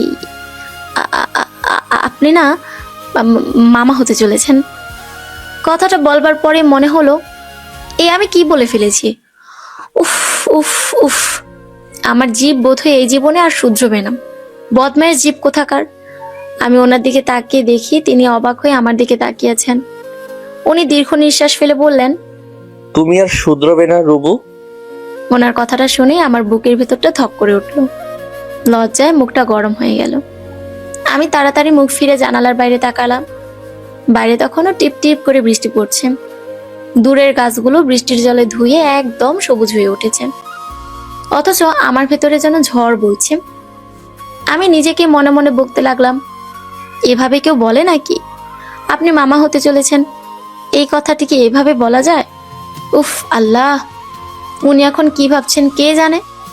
আমি চুপচাপ দাঁড়িয়ে আছি দেখে উনি হালকা হেসে উঠলেন। সেই চেনা হাসি, যে হাসি দেখলে আমার মন অকারণে শান্ত হয়ে যায়। উনি আলতো করে আমার চিবুকটা উঁচু করে বললেন, এত লজ্জা পাচ্ছ কেন? আমি কি তোমার কাছে পড় নাকি? আমি কিছু বলতে পারলাম না, শুধু মাথা নিচু করে রইলাম। উনি একটু ঝুঁকে এসে আমার চোখের দিকে তাকিয়ে বললেন, তবে একটা কথা বলি। আমি ধীরে ধীরে তাকালাম ওনার দিকে। আজকে তুমি আমাকে পৃথিবীর সবচেয়ে সুখী মানুষ বানিয়ে দিলে রুবু। কথাটা শুনে বুকের ভেতরটা কেমন মোচড় দিয়ে উঠল। আমি ঠোঁট কামড়ে মুচকি হেসে ফেললাম। উনি আমার খোলা চুলে গুজে দেওয়া বেলি ফুলের গাছটা ঠিক করে দিলেন। ফুলগুলোর মিষ্টি গন্ধ চারপাশে ছড়িয়ে পড়ছিল। হঠাৎ করে একটা দমকা বাতাস এসে বারান্দায় বৃষ্টির পানি ছিটিয়ে দিল। আমি কেঁপে উঠতে উনি দ্রুত আমার হাত ধরে ভেতরে টেনে নিলেন। ঠান্ডা লেগে যাবে তো তোমার, এখন আর তুমি একা না। ওনার কথাটা শুনে আবারও লজ্জা পেলাম, কিন্তু সেই লজ্জার ভেতরেও অদ্ভুত এক ভালো লাগা কাজ করছিল। আমি ধীরে করে সোফার এক কোনায় গিয়ে বসলাম। উনিও এসে আমার সামনে হাঁটু গেড়ে বসলেন। একটা কথা সত্যি করে বলবে? আমি অবাক হয়ে বললাম, কি কথা? তুমি খুশি তো? প্রশ্নটা শুনে আমার চোখ হঠাৎ ভিজে উঠল। আমি জানি না কেন কেঁদে ফেলতে ইচ্ছে করছিল। হয়তো এই মানুষটার ভালোবাসা আমাকে বারবার দুর্বল করে দেয়। আমি মৃদু স্বরে বললাম, অনেক খুশি। এতটা খুশি আমি কোনো দিনও ছিলাম না। উনি কিছুক্ষণ চুপ করে আমার দিকে তাকিয়ে রইলেন। তারপর হঠাৎ করেই আমার দুই হাত নিজের হাতের মুঠোয় নিয়ে বললেন, জানো রুবু, ছোটবেলা থেকে আমার খুব ইচ্ছে ছিল একটা ছোট্ট সংসার হবে। সেখানে অনেক শান্তি থাকবে, অনেক ভালোবাসা থাকবে, আর সেই সংসারে একটা ছোট মানুষ আমাকে বাবা বলে ডাকবে। আমি মুগ্ধ হয়ে ওনার কথা শুনছিলাম। ওনার চোখে তখন শিশুর মতো উচ্ছ্বাস, যেন পৃথিবীর সবচেয়ে সুন্দর স্বপ্নটা উনি নিজের চোখের সামনে দেখতে পাচ্ছেন। কিন্তু আমি কখনো ভাবিনি সেই স্বপ্নটা তোমাকে নিয়ে পূরণ হবে। তুমি আমার জীবনে আসার পর সব কিছু বদলে গেছে রুবু। আগে আমি শুধু বেঁচেছিলাম, আর এখন আমি বাঁচতে শিখেছি। আমার চোখ থেকে টুপ করে এক ফোঁটা জল গড়িয়ে পড়ল। আমি দ্রুত চোখ মুছে ফেললাম, কিন্তু উনি সেটা দেখে ফেললেন। উনি মৃদু হেসে বললেন, এই পাগলি মেয়ে, আজকের দিনে কেউ কাঁদে নাকি? আমি ঠোঁট ফুলিয়ে বললাম, আমি কাঁদছি না তো। আচ্ছা তাই, তাহলে এই চোখের পানিগুলো বৃষ্টির? আমি এবার সত্যিই হেসে ফেললাম। উনিও হেসে উঠলেন। সেই হাসির শব্দে পুরো ঘরটা যেন উষ্ণ হয়ে উঠল। বাইরে তখনও ঝুম বৃষ্টি। বিদ্যুৎ চমকালো, পুরো আকাশ এক মুহূর্তের জন্য সাদা হয়ে উঠছে। আমি ধীরে করে উঠে গিয়ে জানালার পাশে দাঁড়ালাম। উনি পিছন থেকে এসে আমাকে জড়িয়ে ধরলেন। কি ভাবছো এত? আমি আস্তে করে বললাম, আমাদের বাচ্চাটা কেমন হবে ভাবছি। মেয়ে হলে তোমার মতো হবে, আর ছেলে হলে আমার মতো। আমি ভ্রুকুচকে বললাম, না না, ছেলে হলেও আমার মতোই হবে, শান্তশিষ্ট আর ভদ্র। তুমি শান্তশিষ্ট? এই জীবনের সবচেয়ে বড় মিথ্যা বললে কিন্তু। আমি রাগ দেখিয়ে ওনার বুকে হালকা একটা ঘুষি মারলাম। উনি হেসেই চলেছেন। তারপর হঠাৎ করেই গম্ভীর হয়ে গেলেন। রুবু, আমি তাকালাম ওনার দিকে। আমি জানি না আমি কতটা ভালো মানুষ, কিন্তু একটা কথা তোমাকে কথা দিয়ে বলতে পারি, তোমাকে আর আমাদের সন্তানকে আমি সব সময় আগলে রাখবো। পৃথিবীর কোনো কষ্ট তোমাদের ছুঁতে দেব না। কথাগুলো শুনে আমার বুকটা কেঁপে উঠল। এই মানুষটা হয়তো খুব বেশি বড় বড় কথা বলতে জানেন না, কিন্তু ওনার প্রতিটা কথার ভেতরে অদ্ভুত এক নিশ্চয়তা থাকে। আমি ধীরে করে ওনার বুকে মাথা রাখলাম। ওনার হৃদস্পন্দন স্পষ্ট শুনতে পাচ্ছিলাম। মনে হচ্ছিল এই শব্দটাই বুঝি আমার সবচেয়ে নিরাপদ আশ্রয়। অনেকক্ষণ আমরা দুজন চুপচাপ দাঁড়িয়ে রইলাম। কোনো কথা ছিল না, অথচ নীরবতার মাঝেও হাজারটা অনুভূতি ছিল। বাইরে বৃষ্টি পড়ছিল, ভেতরে আমাদের ছোট্ট পৃথিবীটা ধীরে ধীরে নতুন এক স্বপ্নে ভরে উঠছিল। হঠাৎ উনি নিচু স্বরে বললেন, জানো রুবু, আজকে তোমাকে নতুন করে ভালোবাসতে ইচ্ছে করছে। আমি লজ্জা পেয়ে চোখ নামিয়ে ফেললাম। উনি আমার কপালে আলতো করে ঠোঁট ছুঁয়ে দিলেন। ঠিক সেই মুহূর্তে মনে হলো, পৃথিবীতে সুখ বলতে যদি কিছু থাকে, তাহলে হয়তো এই মুহূর্তটার নামই সুখ। বাইরে তখনও বৃষ্টি হচ্ছিল। বেলি ফুলের গন্ধে ভরেছিল চারপাশ, আর আমাদের দুজনের মাঝখানে নিঃশব্দে জন্ম নিচ্ছিল একটা নতুন ভালোবাসার গল্প। সমাপ্ত।